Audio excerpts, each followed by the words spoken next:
times are tough, when times are good. And so with that, I'm going to allow some other great speakers to come up here. But Nevada, I'm with you. Let's win.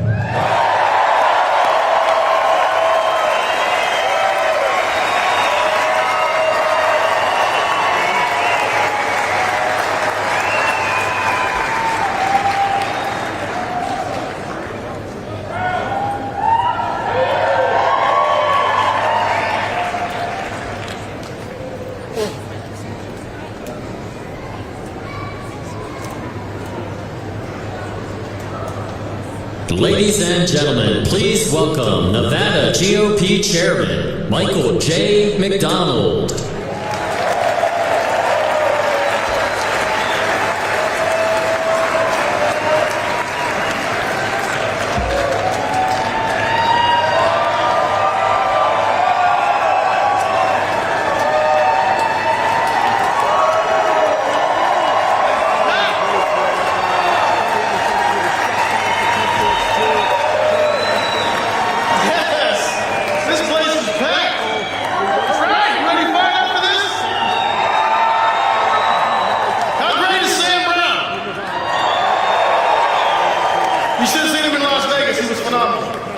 It was great. So real quick, I'm going to tell you a story. How many people remember when Hillary Clinton was attacking us? She called us deplorables, right? Well, that's a speech I kind of did on Las Vegas. Now you know what they call us? Weird. Weird. So in this conversation I had with some of our Democratic friends the other night, I said what's really weird is that you want to vote for somebody who lied to us about Joe Biden for years and said he's fine, there's no problem, he's wonderful, that there's not a problem with the issue. You want to vote for someone for president who called himself the border czar, right? Remember that? March of 2021? 10 million illegal aliens come in? Yeah. How many of the people that are voting for these Democrats can afford what's going on right now? How many of you can afford the cost of living? Gas prices are going up. We see every day what's happening when it comes time and time for us to take care of our children.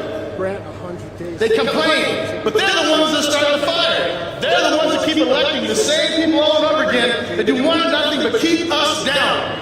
That has ended. We are working class people. This is where it starts, right here. Are there any Hollywood actors in the audience? Any multi-billionaires? Please don't be shy. Raise your hand. That's exactly my point. She represents the other side. That group represents the other side, the haves. We are the working men and women that make this country move. We fight. We send our children to war. We make sure we come together. That is what it's about. We talked about J.D. Vance. Yes, the man. Here's a man who has upbringing like many of us. You fight. You have the brace go against you from time to time. He did not give up. He pushed back. He moved forward. He got an education. Joined the Marines. Went to the war. I'm here for the Marines. The Marines in the house. He is the American success story. He is the one that can deliver to the people. He is the one that didn't give up and didn't let us say, oh, help me, you know, the brakes are against me. No, he fought like everyone in this room to make it that we have a better America as we move forward.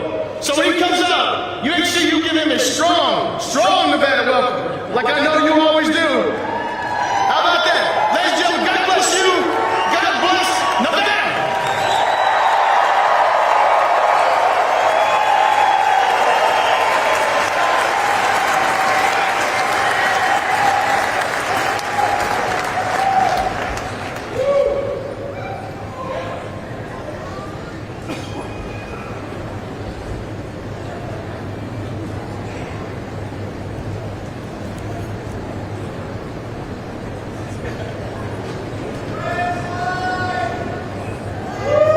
Ladies and gentlemen, please welcome United States Congresswoman Anna Paulina Luna.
That is trying to erase motherhood, calling us chest feeders and birthing persons. Last time I checked, I'm not a chest feeder. How about you guys? Now, as a new mom, this horrifies me. I gave birth to my son about a year ago. And as a new mom, and especially being a working mom like that, I had to go back to work, kind of have an important job in Congress. But did you know that female members of Congress can't vote if they're out? And so I put forward legislation to actually change that. And did you know that the Democrats killed that?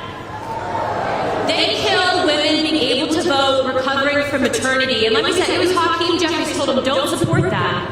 When I put forward IVF legislation to help parents that are actually struggling with infertility, and as a mom who took a very long time to get pregnant, I can tell you that that subject is near and dear to me. And I'm sure that there's some people here that have also been through that. Democrats blocked it. The party that's supposed to empower women is working against women.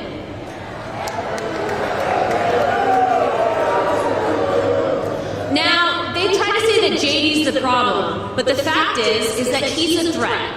He is a threat to the narrative and to the attempt of the left to destroy the American dream, and we're not going to let that happen. You see, they're attempting to distract Americans from the fact that Kamala Harris was indeed the border czar. They don't want to talk about what she's done to this country, so let me tell you about a little story. I actually ran into Kamala Harris at the airport. I was flying in back in through Texas. And at the time, I was actually one of the biggest conservative Hispanic activists in the country, but I was working to raise awareness about what was happening at the border with trafficking. Okay, and I went to ask her questions because at the time she was running for president.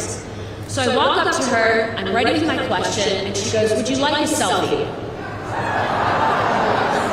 No, Kamala, I don't want a selfie. I asked her questions, you know what she did? She ran away. She ran away from me asking questions about a very important topic, an important topic that's actually hurting many people on both sides of the border. So real quick, I think people here have a lot of common sense. Do you think that it's acceptable that under Kamala Harris's watch, 85,000 children have gone missing under the custody of the federal government? Do you think that it's acceptable that she's ignored the rape, trafficking, and torture of Hispanic women and children? Do you think that it's okay that she's turned a blind eye to the fentanyl that's destroying our communities, whether you're black, white, or Hispanic, rich or poor? It is ruining our country. And do you think that it is okay that she's turned a blind eye to our kids going off to college, young women, to mothers being raped and tortured by people that are coming here illegally, breaking the law, and are known criminals? You see, as a minority woman, she had a seat at the table and she did nothing, which is the worst thing that you could possibly do. You see, J.D. Vance will be a solution when President Trump gets elected, and I say when because according to Kamala Harris's polling, it's not looking good for her team. When J.D. Vance is put in charge, I have a feeling that he knows exactly what that's like to see what happens when drugs impacts your family. He has an incredibly beautiful family. If I might just shout out his wife who's backstage, an incredible woman, accomplished attorney, total rock star. Let's get her Farusha.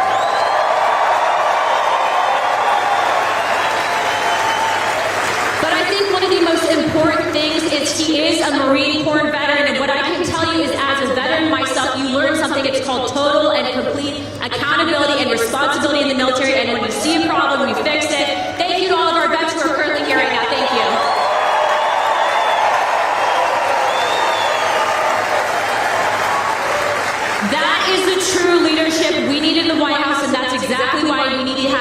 he is the next vice president and Trump as our next 47th president of the United States. You see, J.D. Vance won't hide what's happening at the border like Kamala Harris hid evidence when she incarcerated innocent men. They don't want to talk about that, do they? So I have a few questions for you, Reno. Do we want a corrupt prosecutor in the White House? Who's going to be the 47th president of the United States?